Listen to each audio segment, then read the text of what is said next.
Eu não sei se vocês já ouviram falar do princípio de Pareto. O princípio de Pareto, ele diz que com 20% das ações você consegue 80% dos resultados. Ou seja, ele diz que a maior parte do benefício você ganha com o esforço menor.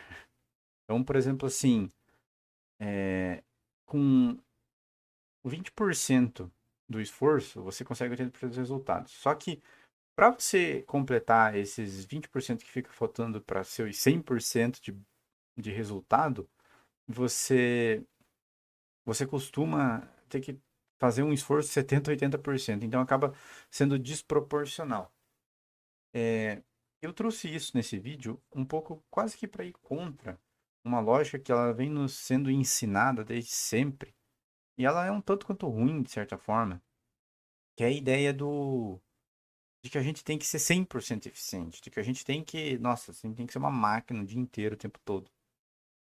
E na verdade, a gente olhando, né, para a vida, a gente observa que na realidade muitas das coisas que a gente faz, a gente não precisa se esforçar tanto assim.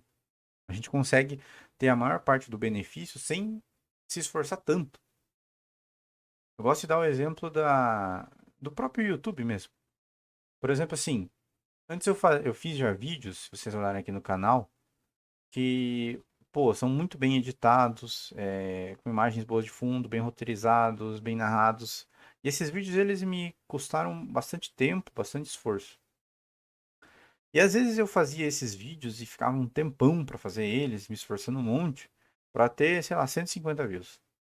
E aí, um vídeo como esse, por exemplo, que basicamente eu liguei a câmera, tô falando e tudo mais, sem muita pretensão, às vezes vai pegar ali 100 views, que digamos que é um número relativamente próximo, só que com muito menos esforço. Vocês entendem?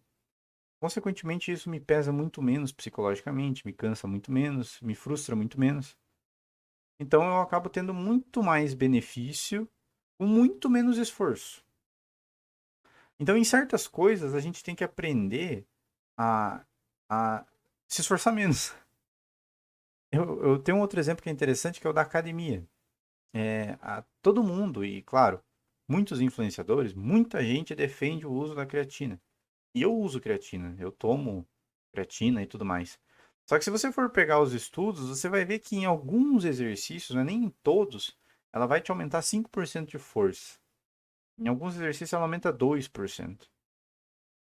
Então, tipo assim, às vezes você está pagando durante um ano o uso daquele suplemento que vai, sei lá, custar X reais no fim do ano, por você ter comprado vários potes, né? E às vezes você está gastando todo esse dinheiro para ter, sei lá, vamos pegar uma média, 3,5% de benefício, entende?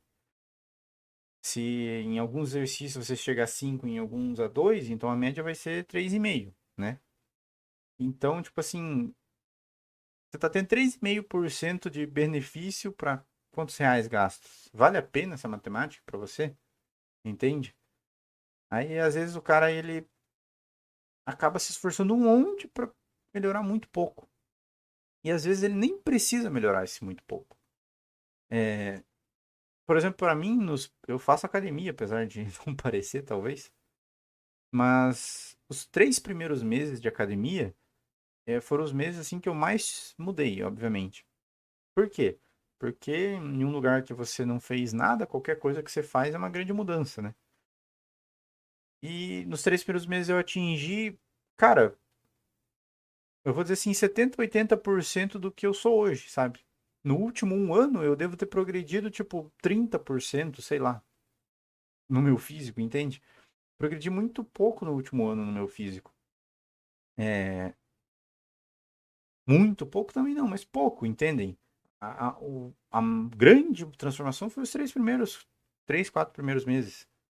É, então, tipo assim, o que que eu poderia fazer para melhorar? Ah, eu poderia ir um dia mais na academia. Eu poderia fazer isometria. Eu poderia, sabe, eu poderia encher de fruque-fruque ali para tentar melhorar meu físico. Só que isso me desgastaria um monte, ou seja, eu teria que me esforçar muito mais, provavelmente, para ter um resultado menor, entende? Então, tipo assim, tem coisas que a gente tem que olhar para aquilo que a gente está fazendo e falar, cara, será que se eu diminuir um pouco o meu esforço, eu já não consigo manter um resultado muito bom sem me desgastar tanto? É, porque, tipo assim, você pega, por exemplo, o estudo. Vamos dar um exemplo de estudo. E isso, a própria ciência mostra que você aprende de verdade ali na primeira hora de estudo. Se você pegar para estudar alguma coisa, você vai aprender bem na primeira hora. Na segunda hora você já não aprende tão bem, na terceira menos ainda, na quarta menos ainda. Só que o esforço de estudar 4 horas é muito maior do que o esforço de estudar 1 hora. Só que com 1 hora você já consegue, sei lá, 80% daquilo que você vai aprender no dia. Porque depois teu cérebro começa a cansar, ele começa, né? Você começa a se distrair. E isso vale para várias áreas da nossa vida. Tipo, você pega uma pessoa que corre, por exemplo. Ela começa a correr. No início ela vai correr, sei lá, 5 quilômetros e vai morrer. Mas com o tempo ela vai pegando forma, né? E na verdade 5 já, de começo já é meio bastante, né? A pessoa vai correr 1 quilômetro e vai morrer. Mas com o tempo ela vai pegando forma ali. Em 3 meses, 4 meses ela já vai estar correndo bem, digamos assim. Só que vai chegar um ponto que para ela aumentar 1 quilômetro, 2 quilômetros nessa corrida, ou para ela aumentar um pouquinho o pace dela ali, ela já vai ter que ter um esforço muito grande, sabe? Muito grande. Ela vai se esforçar demais para evoluir. E, e acaba começando a ficar desproporcional, sabe?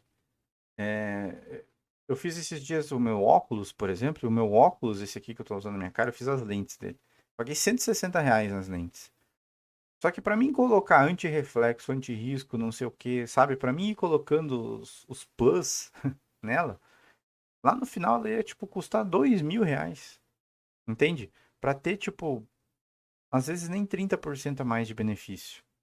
Só que o valor ele ia ser 2.000% a mais, entende? Então, então o que que eu quero dizer com isso? Olhem para as coisas que vocês fazem e tentem aplicar essa regra. Eu estou aplicando, por exemplo, nesse vídeo. Nesses últimos vídeos que eu postei. Se chama regra de Pareto. Não levem ela de forma literal, porque as porcentagens não são exatamente as mesmas para tudo, mas é interessante.